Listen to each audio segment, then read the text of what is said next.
আমাকে অনেকে কমেন্ট করছিলে যে দিদি পিম্পলসের জন্য ঘরোয়া কোনো রেমেডি বলো যা রেগুলার আমরা ইউজ করতে পারবো। সবার প্রথমে যে কোনো একটা ফেস ওয়াশ দিয়ে ভালো করে ফেসটা ওয়াশ করে নাও। তারপর কয়েকটা তুলসী পাতা এখানে নিতে হবে।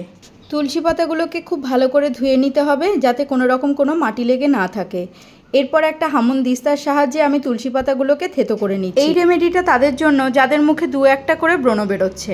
এবার এই তুলসী পাতার রসের মধ্যে মিশিয়ে নিতে হবে 2 থেকে 3 চামচ পরিমাণ মতো মুলতানি মাটি। মুলতানি মাটিটা তুলসী পাতার রসের মধ্যে 5 মিনিট ডিপ করে রাখতে হবে, তারপর ব্যবহার করতে হবে যেখানে যেখানে পিম্পলস রয়েছে সেই জায়গায়, কিংবা তোমরা তোমাদের ফুল ফেসেও এটা অ্যাপ্লাই করতে পারো। তুলসী পাতার মধ্যে রয়েছে অ্যান্টিব্যাকটেরিয়াল এবং অ্যান্টি ইনফ্লামেটরি প্রপার্টি, রয়েছে ন্যাচারাল অয়েল যা পোর্সকে ডিপ ক্লিনস করতে সাহায্য করে, স্কিন থেকে এক্সেস অয়েলকে রিডিউস করে এবং রিমুভ ইমপিউরিটি, যার ফলে ব্রণ আমাদের স্কিনে কম হয়।